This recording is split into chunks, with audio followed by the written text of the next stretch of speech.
External ATS gawa tayo. DIY external ATS. 24 volts. So, 24 volts yung kanyang trigger. So, ano yung consist natin? Lagyan natin dyan. Ito.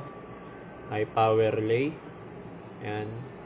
So, ito. Ewan ko kung nakikita nyo. 24 volts yung trigger. Yan, sabay 80 amps yung kanyang capacity, no? O yung kanyang braking capacity. So, 70 amps below kayang-kaya niya. Sabi. Okay? Buksan ko lang. Ayan yung loob niya. So, pakita natin yung wiring diagram maya-maya. Okay? Sara na natin. Tapos, DIN rail type siya, no? Ibig sabihin malalagay mo siya dun sa breaker box. Next component, yung LVD module o yung low voltage disconnect module. So, anong trabaho nito?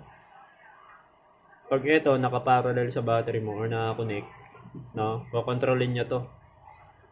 Pag na-meet niya na yung trigger voltage, kunwari 24 volts, lobat na, ikakat niya na to, no?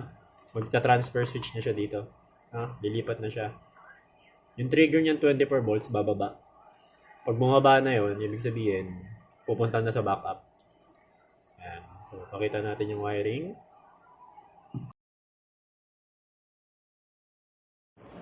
Okay, na-wiring na natin. Medyo binilisan ko lang. Kasi pansamantala lang naman yan. Pero pag kinabit nyo, gamit kayo ng mga gantong terminal lang.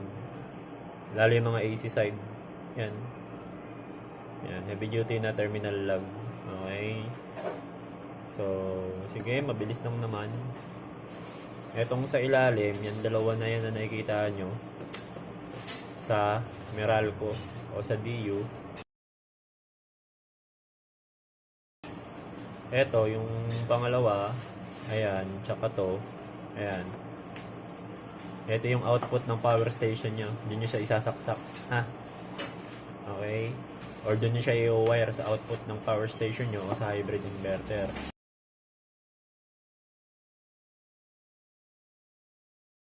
Then next, ito yung sa LVD out. Yan, 'di ba may LVD tayo? Doon to sa may LVD out.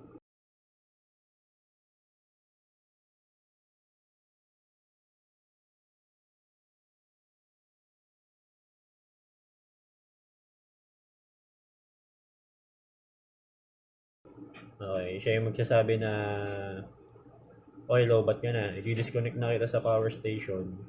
Transfer ka na sa Meralco. Ito yung magsisignal. Tapos ito, yung last. Itong last.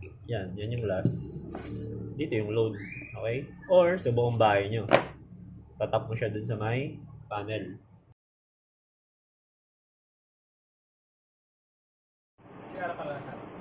So, ito naman yung LVD. So, ito yung in. Saan ba yung in na yan? Yan may kakabit yung 24 volts battery mo or yung battery dun sa power station mo or dun sa hybrid inverter mo. Sa power station, kung saan kayo nagpaparallel ng battery, doon mo to itatap. Okay, dun sa butas na yun. Kunwari, 24 volts, pwede kayo mag-expand ng battery. Doon mo siya ilalagay. Okay? Ito naman, yung B out, yung LVD out, yung kanina yan, ito. Yung pula. Yan. Dito mo siya ilalagay sa LVD out. Okay?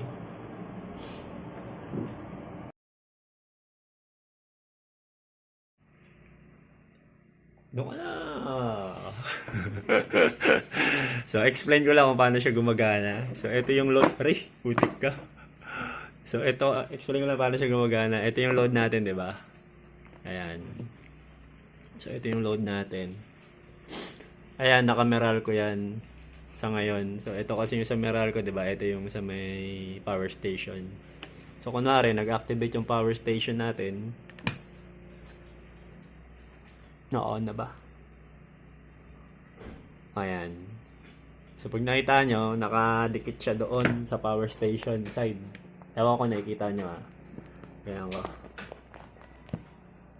Kita ba? Hindi, no? Meralco. Angat yan. Yun. Ayun. So, ulit lang Ito yung load natin. Ito yung sa Meralco. Ay, sa may load. Ito yung output na 220 volts. Either appliances o sa buong bahay. Tapos, itong side na to. Ito. Ayan. Itong side na to. Meralco yan. Sabay ito. Yung power station side. Ito. Yan. Ayan yung power station side. Yan. So, tingnan ko lang paano mangyayari. Okay, power station side, activate. Ayun, nakita niya, nagdikit siya dun sa power station. So, ibig sabihin, dun sa hybrid nyo, gagapang siya papunta rito sa load. Okay? So, next, activate natin yung Meralco. Magta-transfer siya dito sa Meralco side. Didikit yan dyan. Okay, activate natin Meralco side kasi lobat na. Ayan. Tayo. So, next, activate mo ulit yung power station kasi may charge na. Didikit siya niya sa baba. Ayan. Siya yung gagapang doon. Okay? So, sobrang bagal niya kasi wala pang AC. Pag pinagsasalpa ko lahat yan mamaya, pag may dumadalo yun ng 220 volts, mabilis na yan. So, sinimulate ko lang. So, isa pa ulit. Ayan. Meralco side, activate. Ayun. So, nakita nyo, dumikit siya dito. Ito, Meralco side kasi ito Okay? Itong bakal na to, ayan yung power station side. Ito yung Meralco side. Okay? So, may full charge na ulit yung power station mo. 24 volts above. Mag-activate na yan. Ayun. Okay. Okay, Meralco. Kasi lobat ka na. Ganun siya nag-work So, ito yung load mo.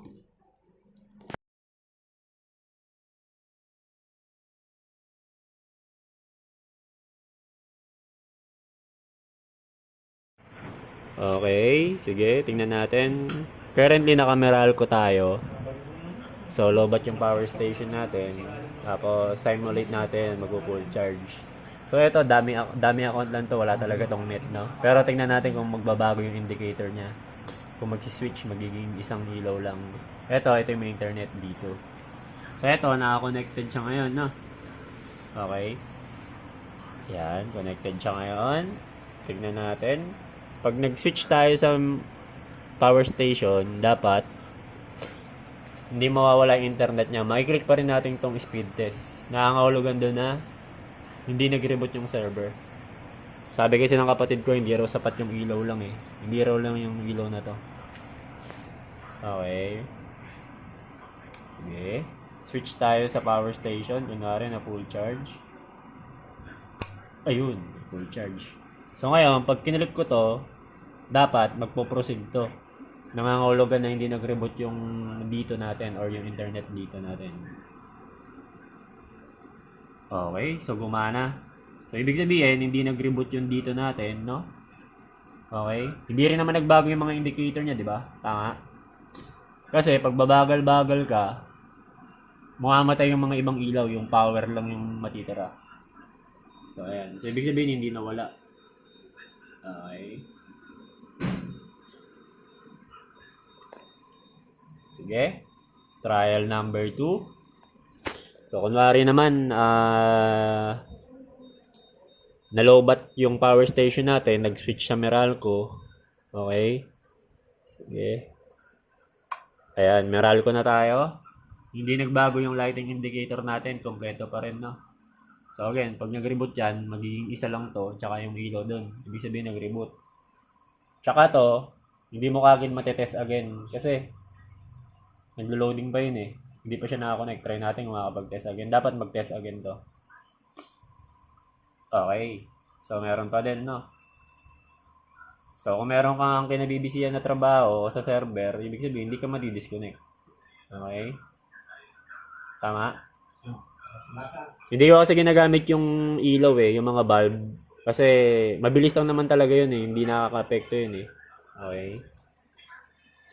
Lalo yung mga LED. Hindi mo ramdam. Yan. So, okay, no? Ibig sabihin, hindi nawawala yung connection natin. Tama? Kasi nakakapag-speed test ka. Once kasi na nawala siya, hindi ka agad makaka-connect. Okay? So, kunwari, bagalan ko yung pag-switch. So, kunwari, naka-power station ka. Pero, nawala bigla. Ayan, nawala. nalobat ka totally, nagloko lahat, tingnan yung makakapag-test again ka. Syempre hindi, no? Wala kang net eh. So, yun.